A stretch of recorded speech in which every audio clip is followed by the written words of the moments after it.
A very good morning to all. I hope you all are doing good. So this is Riya Pandey, Business Studies educator, and today we will discuss about the management as a profession. So profession क्या होता है? Profession आपका occupation होता है, आपका job होता है जो आप करते हो. उसके लिए आपको एक स्पेशलाइज नॉलेज की जरूरत पड़ती है, इन ट्रेनिंग की जरूरत पड़ती है, और वहाँ पे एंट्री रिस्ट्रिक्टेड है. एंट्री रिस्ट्रिक्टेड क्यों बोला गया है? क्यों? क्योंकि आपको किसी प्रोफेशन में एंटर करने के लिए आपको कोई बेसिकली डिग्री पूरी करनी पड़ती है, कोई कॉम्पिटिशन क्लियर करना पड़ता है, तब जाके आप किसी प्रोफेशन में जाते हो. जैसे फॉर एग्जाम्पल अगर आपको स्कूल लेवल पे टीचिंग करनी है तो आपको बीएड होना आपका कंपलसरी है, ठीक है? आपको आपको बैचलर्स करना पड़ेगा, आपको बीएड करना पड़ेगा उस सब्जेक्ट से जिस सब्जेक्ट को आप पढ़ाते हो, तब आप पीजीटी टीचर बन पाओगे, ठीक है? वैसे ही मैनेजमेंट एज अ प्रोफेशन है कि नहीं, वी कैन सी दैट.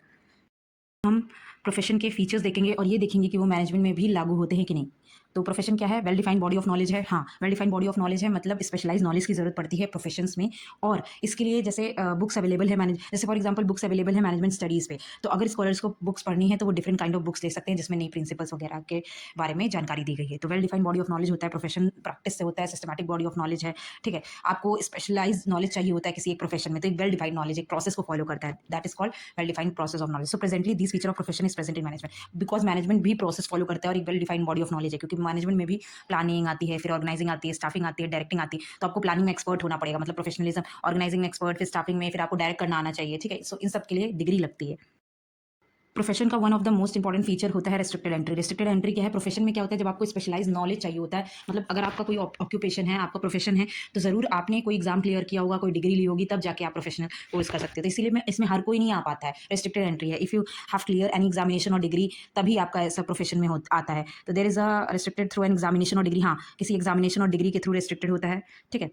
उसके बाद फॉर एग्जांपल जैसे अब अगर आपको डॉक्टर की प्रैक्टिस करनी है तो आपके पास एमबीबीएस डिग्री होनी चाहिए, ठीक है? मैनेजमेंट के लिए कोई ऐसा देखो, अगर आप किसी कंपनी में एज अ मैनेजर अपॉइंट होते हो तो उसके लिए कोई लीगल रिस्ट्रिक्शन नहीं है कि मैनेजर के अपॉइंटमेंट के लिए, मतलब कोई कंपल्जन नहीं है कि ये चाहिए degree. But anyone can become a manager. कोई भी मैनेजर बन सकता है विद एजुकेशनल क्वालिफिकेशन, मतलब ग्रेजुएशन किया हो. बट अभी अभी क्या करती हैं, ज़्यादातर कंपनीज होती हैं, उन्हीं लोगों को मैनेजर प्रेफर करती है, अपॉइंट करती हैं जिनके पास एमबीए की डिग्री होती है. इसीलिए रेस्ट्रिक्टेड एंट्री बोला गया इसमें. और एक फीचर क्या है प्रोफेशन का?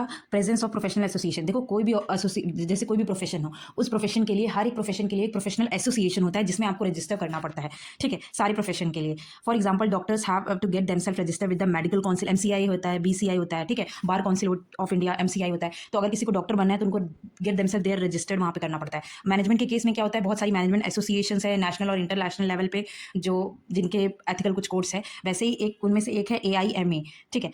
AIMA in New Delhi, national institute of personal management at और national institute of personal management at Kolkata है. बट लीगली कंपलसरी नहीं है सारे मैनेजर्स को कि इसी ऑर्गेनाइजेशन में रजिस्ट्रेशन कराना. बट ये बताया गया है कि प्रेजेंस ऑफ प्रोफेशनल एसोसिएशन, मतलब कि प्रोफेशन में जो प्रोफेशन होता है, हर एक प्रोफेशन के लिए हर एक प्रोफेशनल एसोसिएशन होता है जिसमें उनको रजिस्टर करना पड़ता है. सो ये एक प्रोसीजर, एथिकल कोड ऑफ एक प्रोसीजर फॉलो होता है, ठीक है? But so presently this feature of profession management में ऐसा कुछ नहीं होता है, but very soon it will be included and get statutory backing also. अभी ऐसा नहीं होता, बट हाँ इन फ्यूचर में हो सकता है, ठीक है? फीचर्स क्या है? Existence of ethical code. देखो हर एक प्रोफेशन के लिए कुछ एथिकल कोड बनाए जाते हैं, कुछ रूल्स और रेगुलेशन बनाने पड़ते हैं जिनको प्रोफेशनल ऑर्गेनाइजेशन को या प्रोफेशनल्स को फॉलो करना पड़ता है, ठीक है? In a case of management, देखो मैनेजमेंट के केस में there is a growing emphasis on ethical behaviour. देखो मैनेजर्स का कैसे बिहेव होना चाहिए, ठीक है? तो एथिकल कोड ऑफ कंडक्ट के लिए हर एक प्रोफेशनल ऑर्गेनाइजेशन बनाया जाता है. तो AIMA, all India management association भी एक ऐसा है जिसमें कोड ऑफ कंडक्ट दिए है इंडियन मैनेजर्स को कैसे बिहेव करना चाहिए, ठीक है? बट लीगली कंपलसरी नहीं है सारे मैनेजर्स को रजिस्टर्ड होना with AIMA and abide the ethical code और मानना, ठीक है? सो प्रेजेंटली ये फीचर्स प्रेजेंट नहीं है. प्रोफेशन में ऐसा होता है बट मैनेजमेंट में ऐसा नहीं होता, not present in management. But very सून ये भी अंदर, मतलब ये भी फॉलो करने के लिए बोला जा सकता है, ठीक है? Next one is fifth point is service motive. ठीक है, प्रोफेशन में जैसे फॉर एग्जांपल आप किसी प्रोफेशन में, जैसे मैं टीचिंग प्रोफेशन में हूँ, तो मेरा मोटिव क्या है, मेरा मेन इंटेंशन क्या है? To serve my students. मतलब मैं अपने स्टूडेंट्स को ऐसे अच्छे से पढ़ाऊँ कि उनका मतलब जो मकसद है एजुकेशन को पाने का वो पूरा हो सके. तो हर एक प्रोफेशन में होता है, किसी और डॉक्टर के प्रोफेशन में भी होता है कि वो अपने पेशेंट्स का अच्छे से ट्रीटमेंट कर पाए, ठीक है? तो वैसे ही हर एक प्रोफेशन में अपने क्लाइंट्स को सर्व करना विद डेडिकेशन, ये इंपॉर्टेंट होता है.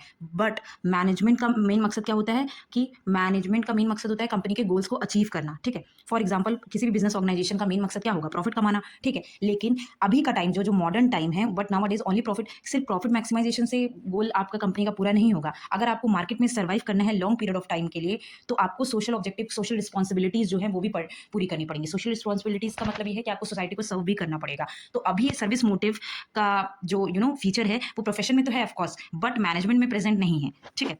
बट ये इंक्लूड हो सकता है क्योंकि मैनेजमेंट का अब गोल प्रॉफिट कमाना ही नहीं होता, उनको सोसाइटी में रहना है तो उन्हें सर्व भी करना पड़ेगा.